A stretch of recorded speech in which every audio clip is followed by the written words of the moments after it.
Have you ever felt like someone was watching you? It's that familiar feeling of unease, the prickling on the back of your neck. What if that feeling wasn't just paranoia?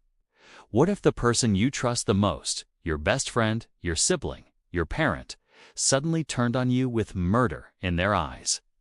Today, we're diving into the 2007 South Korean horror film, Someone Behind You, a movie that takes the concept of trust, no one, to a terrifying new level. Our story introduces us to Goon, a seemingly ordinary high school student. She's bright, has a good circle of friends, and a loving family. Life is pretty normal until one fateful day at her aunt's wedding. The celebration is joyful. The atmosphere is festive, but it all comes to a screeching halt. In a shocking turn of events, her aunt, overcome by a sudden, inexplicable rage, throws herself from the balcony to her death. But just before she jumps, she locks eyes with Gin and utters a chilling warning. Don't trust anyone. This tragic event is just the beginning of a living nightmare that will unravel Gin's entire world. Shortly after the wedding, Gin tries to return to her normal life, but the strange occurrences don't stop. Her best friend, who she's known for years, suddenly attacks her in the school hallway with a box cutter, screaming insults and accusations. Gin is saved just in time, but the incident leaves her deeply shaken. Why would her friend do this? It makes no sense. The people around her start to change, one by one. A classmate who was just chatting with her moments before tries to strangle her. Her own cousin, consumed by a violent frenzy, comes after her. Each attack follows the same horrifying pattern. A person close to Gin is suddenly possessed by a murderous impulse directed solely at her. Their eyes glaze over, filled with an unrecognizable hatred, and they lash out with whatever weapon is at hand. And just as suddenly as it begins, it's over. If they fail to kill her, they often take their own lives, leaving a trail of blood and unanswered questions. The most terrifying part? There's no warning. The curse can strike anyone, at any time. The person sitting next to you, laughing at your joke, could be your would-be killer in the next instant. Gin becomes a pariah, an outcast surrounded by fear. Her friends and family start to avoid her, whispering that she's cursed, that she brings death wherever she goes. The police are suspicious, unable to explain the string of violent deaths and suicides that seem to follow her. She is utterly alone, trapped in a bubble of terror where every familiar face could be hiding a monster. The psychological toll is immense. How can you live when you can't trust the people you love? When your mother's comforting hand could just as easily reach for a knife? Desperate for answers, Gun starts to investigate. She realizes there's a pattern, a dark thread connecting these violent outbursts. It's a curse, a malevolent force that hops from person to person, using them as puppets to get to her. She teams up with a shy, withdrawn boy from her school named S.E. Oakman, who seems to be the only one who believes her and isn't affected by the curse. He's an outcast himself, constantly bullied and overlooked, which perhaps makes him immune to the social contagion of the curse. Together, they try to uncover the origin of this relentless evil. Their investigation leads them down a rabbit hole of dark family secrets and forgotten tragedies. They discover that this isn't the first time something like this has happened in her family. The curse seems to be hereditary, passed down through generations, targeting one member of the family to be hunted by all others. It's a generational trauma made manifest, a specter of past sins literally coming back to haunt the living. The film cleverly uses this supernatural premise to explore themes of social anxiety, paranoia, and the fragility of human relationships. It asks a chilling question.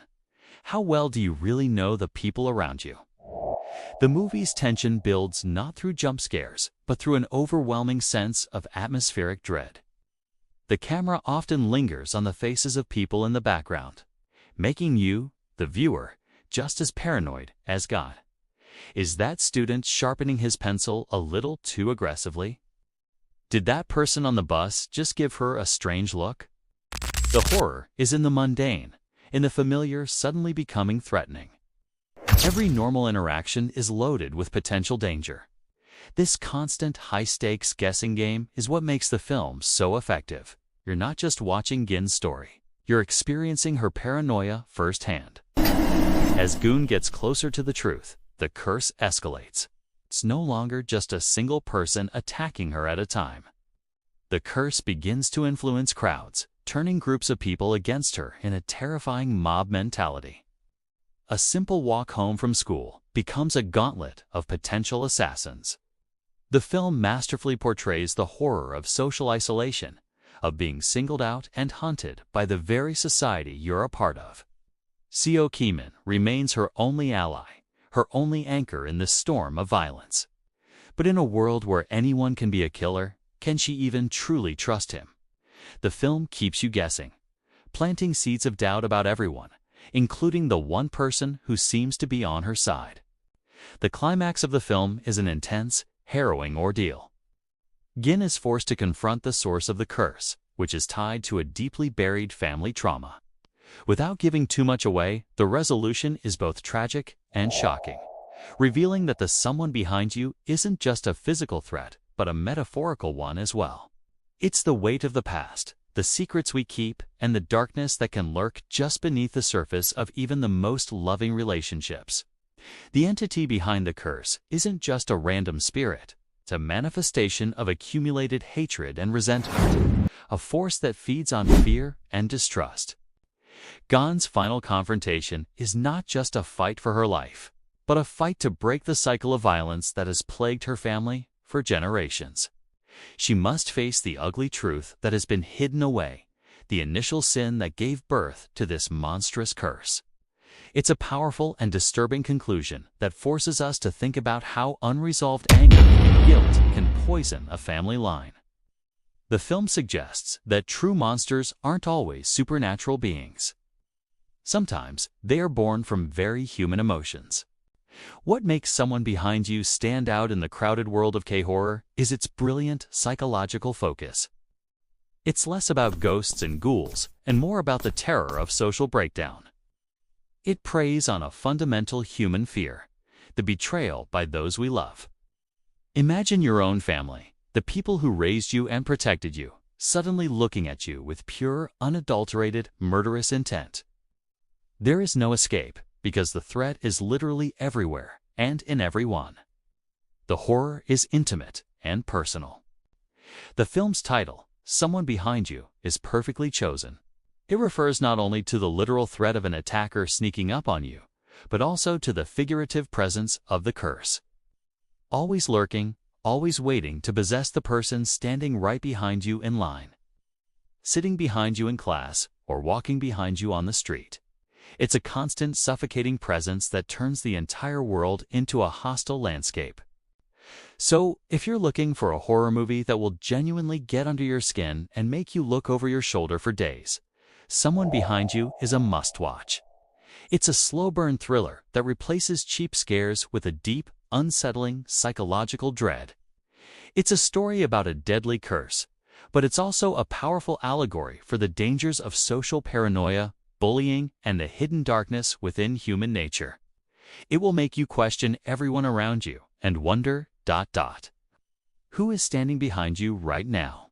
Thanks for watching. If you enjoyed this deep dive into this hidden K-horror gem, don't forget to hit that like button, subscribe to the channel, and ring the bell so you don't miss our next video. Let me know in the comments what you thought of the movie, or if you have any other underrated horror films you'd like me to cover.